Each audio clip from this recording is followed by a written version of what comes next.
Aloha, and welcome to Voices for Change. My name is Lila Berg, and I'm host of this program. Voices for Change is an opportunity for community members across our islands to share issues of concern to all of us. In the past, our youth have shared the tensions between development and keeping the natural environment. We've talked about the rail system on Oahu, Honolulu Bay on Maui, Niue on Kauai, and even the Kona Field system. This program originally got started years ago when the Havea Heao in Hawaii Kai in East Oahu was threatened. So we've covered many different topics, and today is no different. And I'd like to welcome Denise Antonelli. Thank you very much for joining us. Would you share a little bit about who you are, your organization, and how the issues that you're dealing with in your region might affect all of us? Well, first of all, thank you for having me. It's a terrific opportunity to share with the community what we're doing on the North Shore. So I actually, in my day job, I'm a law professor at the law school, which I enjoy very much. But I live on the North Shore, and that's my community. And that's kind of part of the story for all of us in the community. It's where we live and taking responsibility for our community. So we're going to talk about this organization that I'm involved in called Malama Pupukea Waimea. So it's related to the Ahupua of Pupukea and Waimea, and almost everybody on the islands knows where Waimea and Pupukea are. And in 2005, we decided that it was time that we started to take care of our resources. There's a marine life conservation district right in front of us from Waimea Bay all the way over to Sharks Cove. And people didn't know that it was a special place. A lot of people enjoyed it, and lots of recreational opportunities there. But we saw a lot of deterioration, so some of us came together and said it was time to really start some stewardship efforts in our own community. Well, it's very admirable, especially because you work in town. And I'm not sure, the community people that we've interviewed on this program are just relentless with their time and with their dedication to protecting the area. Let's have a look at the map that you brought along so that we really understand which particular part of the North Shore of Oahu you're speaking about. So you can see this area here, and would you describe what it is we're talking about? Yeah, I should also say before we focus on the map that this Marine Life Conservation District designation is very special. It's a state designation for areas that are set aside for biological or important ecological purposes. So there are 11 statewide. There are 3 on Oahu, and this one on the North Shore was established in 1983. So on the south side there, it's the rocks that a lot of people know off of Waimea Bay. So it includes now, it was expanded in 2002, it now includes all of Waimea Bay up through 3 Tables and all the way to Sharks Cove to the little northern point there. It extends about 100 yards offshore. So it includes, like I said, it was expanded because originally it just included pretty much Sharks Cove, and that was too small. So now fishing is restricted. Boating is restricted, not completely forbidden, but it's controlled so that the biological community has a chance to rest and survive. And we have incredible resources there. A lot of people know the dolphin pods come into Waimea Bay. We have monk seals and turtles and incredible fish. And so it's a special place for these resources to replenish themselves. So when you talk about a conservation area, it's the water area, it's the water as well as beach and land? Almost. We're very fortunate in our area that the city beach parks are terrestrial, I guess, front. So there's Pupukea Beach Park, which is owned and operated and managed by the city, and Waimea Beach Park, also managed by the city. The Marine Life Conservation District, everything that's wet is managed by the state. So it's a partnership between the State Department of Land and Natural Resources and the city and the community. Well, I appreciate the word partnership because it's a little confusing. And in certain coastlines, and I live in East Oahu, the controversies between the high water mark and who stewards the cleanliness of the beach and the water are some of the underlying issues. But in your region, because it's a conservation area, would you say that the articulation or the communication between state and city is a little bit more open or more facilitative? Well, I think that we hope that that's our role, is to glue these pieces together, because I think you know from your work that rural areas of the islands tend to get a little less attention. So I think that up on the North Shore we've stepped in to try to maintain that dialogue between the city and the state. And we're pleased that you know, the state has stepped up in many ways to help us enforce the regulations that protect that area. And the city has as well. So Councilmember Ernie Martin has been a real supporter of what we're trying to do, and actually helped us start a master planning process for Pupukea Beach Park, which is badly in need of some maintenance and upkeep. So we've helped keep that dialogue going because, as you said, that partnership is really critical. Also, the federal government is a partner. The NOAA Whale Sanctuary is in our area.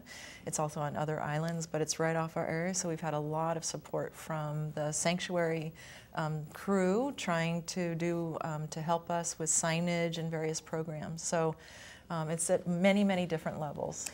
And you brought some other photographs as well to help the viewing audience understand that the region we're speaking about, that your community is stewarding, is water, shoreline, and land. Yes. So let's maybe have a look at some of those photographs so we can get a sense of the entry into the water. And where is this? So this is a beautiful shot of Sharks Cove when it's calm. Yeah.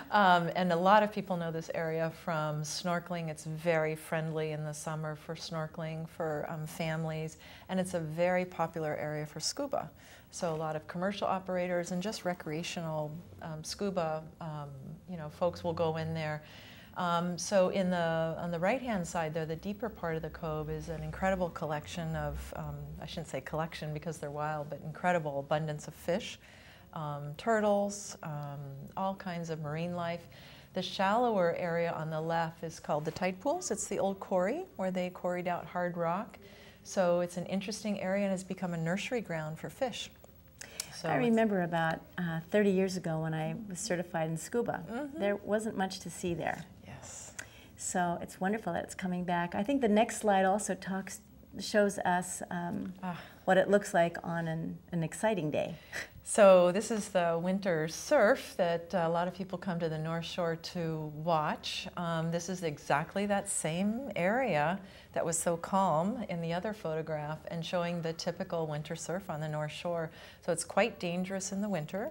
Our organization is at the spot, kind of overlooking this area every Saturday. Our organization is there doing community outreach with a tent and educating visitors. And so in the winter, unfortunately, a lot of what we do is telling people to just watch the ocean and beware and not go in and be safe, but to enjoy the waves from a distance, because it really is spectacular. So this is on the surface. And then we have under the water as well in these next slides that show what's available and why it's a marine sanctuary. One of the reasons this area is a marine life conservation district is, it's a funny term, but it's called rugosity. Rugosity has to do with the different textures underwater formed by the rock, some of which is lava rock and some of which is limestone. So we have a lot of caves in our area which are quite famous for free divers, for snorkelers, and for just for families having fun.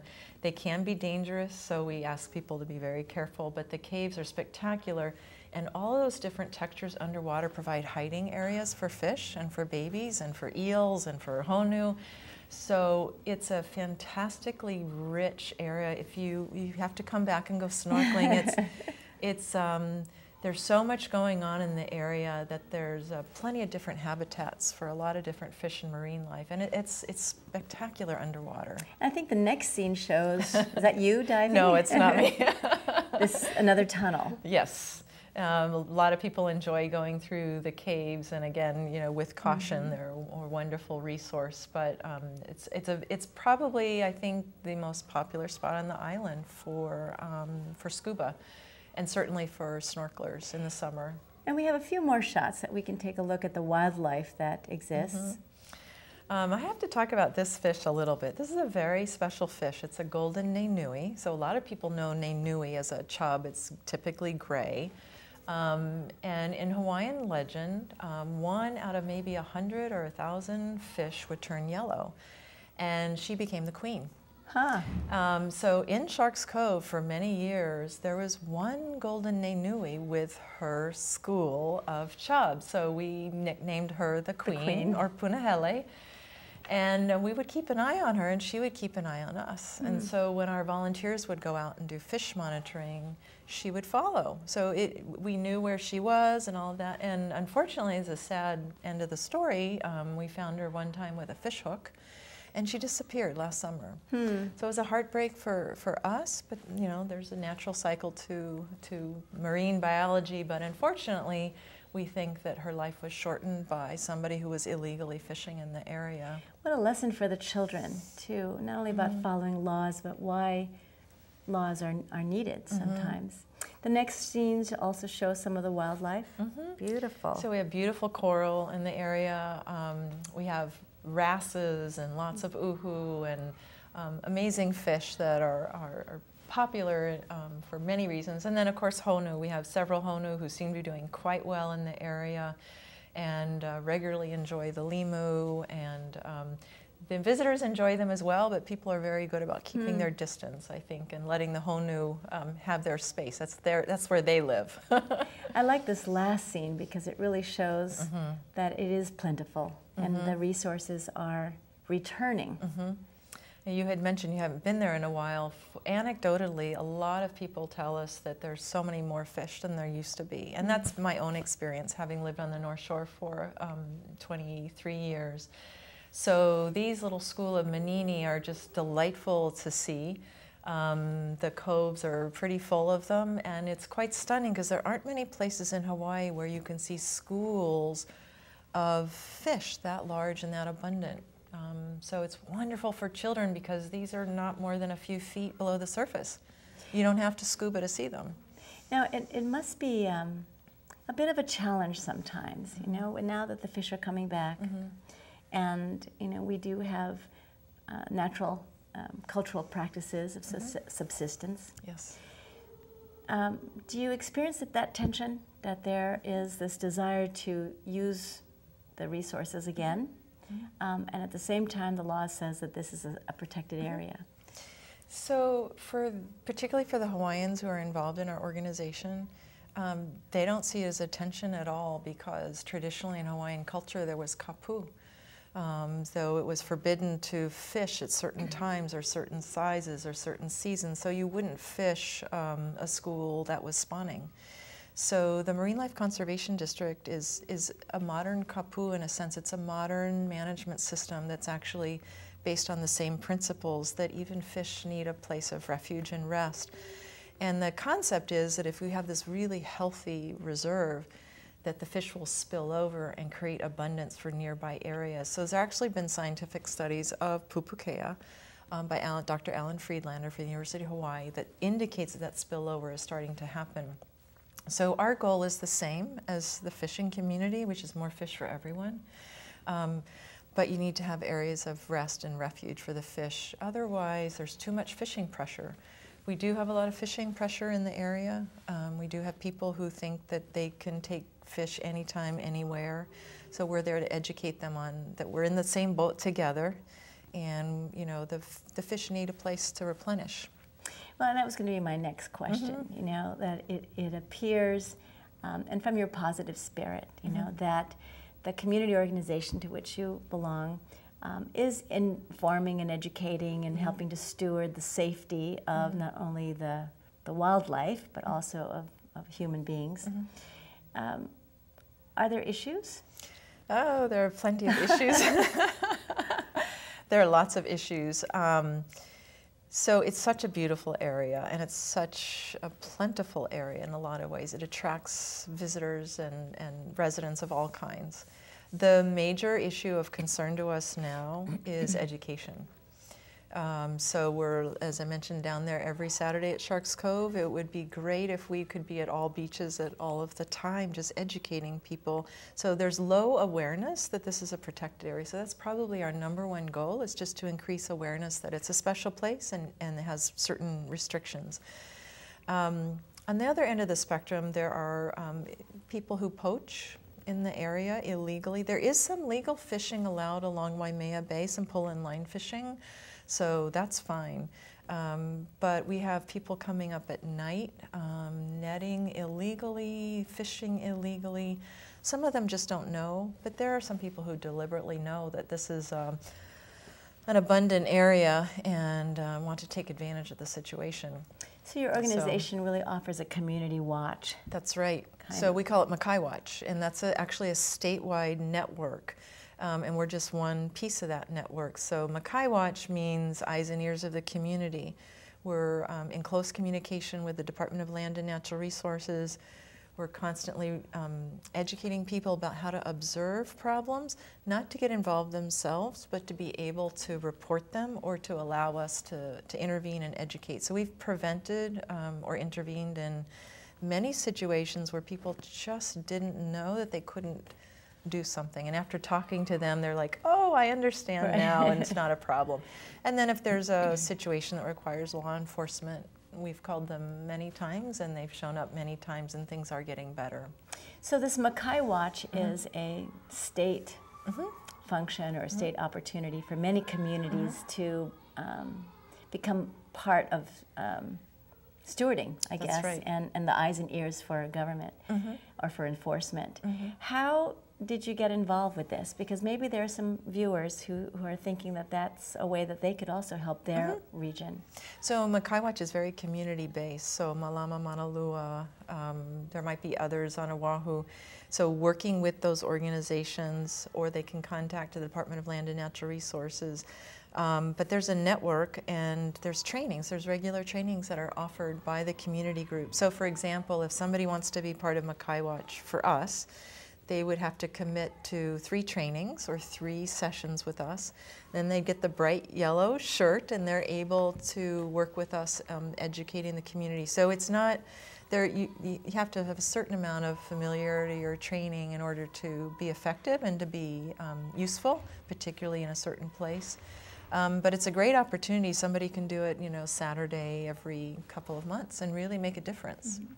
So what I'm hearing from you too is that when people know that a region is protected or they are more aware of the parameters of using the area, that you found that they're more respectful and at least informed.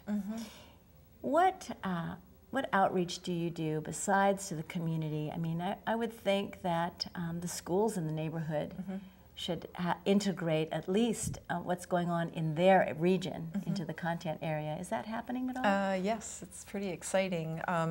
So several years ago, we started working particularly with Sunset Beach Elementary School, and going in, usually during the winter, which is kind of our off-season, going in and teaching the children about the fish, and just sharing with them that their front yard, the place that they enjoy, is really special and needs their help. So getting them involved in simple things as trash cleanup or just coming down to join us at the outreach tent. But more recently, because of support from the Jack and Kim Johnson and others, we've started a program called Ka Papakai, which means seaside class. And so we've run it now twice, where children from Sunset or schools from around the area will do a Saturday sessions. They'll get in the tide pools. They'll learn how to measure waves. They'll learn about measuring water quality, Hawaiian culture, this place.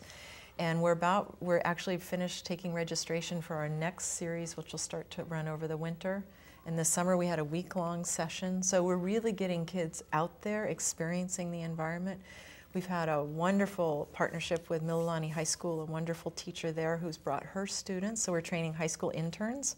We've had a couple of interns over the years from Wailua and Kuhuku. So, and then we have a grant application that's out right now to partner with Jefferson Elementary in Waikiki. Wow, that's quite a distance for kids to travel. But it would be really wonderful because Waikiki needs stewarding as well. Yes, and that's another marine life conservation district that people don't know about. So if someone would be interested, in not only getting involved with your organization, but in getting involved in protecting their own area, how would they start? Well, I think if they're interested in protecting the marine resources, I think our organization or Malama Mauna Lua, Sea Grant does a lot of work with the communities, Department of Land and Natural Resources. I think anywhere there they can start to connect. But really, you don't need a nonprofit to, don't need a lot of money. It really started for us very simply with trash pickup. So every Saturday, a bunch of us would get together and start to pick up trash, and then we connected with an organization, Hawaii Community Stewardship Network. I know you're familiar with their work. And they helped us grow as an organization and provided us training. So it was very grassroots from the ground up, just like-minded people deciding to gather in the same place to take visible action. And I think you have some photographs of those of people gathering. And maybe we can take a look at the first one. In this particular scene, I think it's who are these people? Well, the one on the right is one of our fellow board members, John Cutting, who is a retired doctor, and he's on our board and been one of our founding members. And then there's another volunteer on the left who has gone through training and I think is quite proud to have earned the shirt. This is her t-shirt. Yeah. So you have to earn the shirts. And these shirts and these colors are now going statewide. So you might go to Maui and see Makai Watch volunteer with our sister organization on Maui. So this is at the outreach tent down at Sharks Cove. And the next shot that we see, people gathering? So this is actually an outreach program that we did with Kamehameha Schools. So they often bring children around the island, youth around the island, and this is our director of education in the background there, working with children from Kamehameha Schools, talking about Sharks Cove and the tide pools. And so they were with us for a morning, and we've had several groups from other schools. And then we have a couple more shots. I think this is one of your favorites. Yeah, this is just a fantastic shot, just showing how much children enjoy the area. So a lot of kids know Jump Rock at Waimea Bay, which is fantastic. Well, there's a little mini Jump Rock at Sharks Cove, and the children just absolutely have a blast in the summer. So many ways to have fun there. And I see again the the value of being involved with your organization. And on the left there, that's Palakiko Yagadich, who's doing a traditional oli to greet the children for the day. And there's a little picture of our outreach tent. So we're very much about in-place education, experiential education, and getting children directly involved. You know, it surprises me, and I'm having been a former educator myself, how many of our children are not comfortable in the water. And even if they're going to schools in the nearby area. What have you noticed in terms of, is there a trend that there is more of an interest in the ocean, more an interest in the environment? I think there is a trend, and I think school teachers, my mother was a school teacher, I think they're doing a great job. I really think there's a lot more interest. But I think the key is getting children out of the classroom. I'm very big on experiential learning, and that's what we're trying to do in place. So it's been wonderful to see the children grow through these programs. So they can read about fish identification in a book. And then they'll go into the tide pools, and one really wonderful thing happened this summer. They discovered these fairy shrimp that actually love to kind of give manicures. And so the kids would sit on the rocks and the shrimp would come by and give them manicures or nibble at their toes. And just that direct experience, or seeing baby cakey fish, or learning that, different kinds of sea urchins. So it's the touch and the experience, and particularly hearing from people who have lived in the community a long time and hearing the cultural reasons why we're protecting the area. They get so excited. One of the children actually said to his father, "I didn't know the ocean was so interesting." And this is a child who's grown up on the North Shore. Right. But they see it from the surface when they're having fun, and we help them get below the surface. Well, and if there's a teacher that's excited, or a school that's committed, to the place, I think then the children are really very blessed. That's not always the case. Right. And so what might parents do? And our parents, and especially parents of younger children, are working a lot. Does your organization offer, not mentorship, but chaperoning and supervision for youth programs? Well, we're not very big. So we only have 2 part-time staff, and the board, like I'm on the board, is all volunteer, and then we have a whole host of volunteers. So in the future, I think we really do hope to expand our educational outreach programs. So one of the exciting things is the kids who have gone through our Kapapakai program, the parents are now engaged, and they're recruiting other parents and other children. So our registration filled up really fast. So actually we're planning to double the amount of sessions we have this coming year. So I think that's the best way. I mean, parents always have a wonderful time with their children at the beach, and that's natural and fun, but I think partnering with an organization so there's some structure to the program, some curriculum that goes with it, is really exciting. So we're trying to offer that as fast as we can to as many people as we can. Well, it's incredibly impressive, especially because you are at the law school full time, and just the drive out to the North Shore, for some of us who live on this side of the island, it's a day's adventure.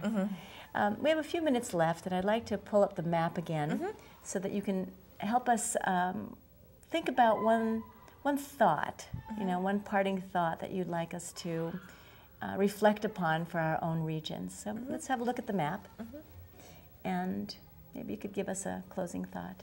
Well, I think the main thought that I would want to leave people with is the importance of the Ahupua'a system. So our organization is Malama Pupukea Waimea. It's about the Ahupua'a, Pupukea, and Waimea. So we span the two boundaries there. And the lower portion, you see beautiful Waimea Bay, Waimea Valley, which is a wonderful, intact, gorgeous Ahupua'a.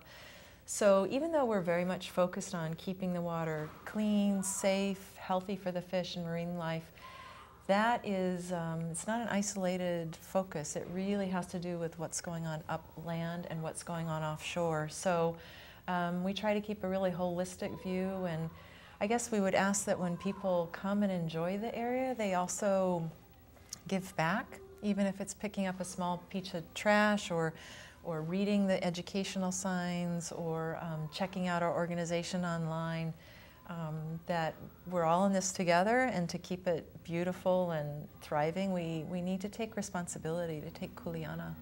And possibly as a last thought, when they do come to the North Shore, is that they maybe volunteer to not just beach cleanup, but volunteer to learn a little bit more about the area, and then share that, and then go back into their own regions and do the same thing. That would be fantastic. Thank you very much for joining us. I appreciate the time that you've shared, and you've been listening to Pupukea Waimea, Malama Pupukea Waimea, and our guest here, Denise.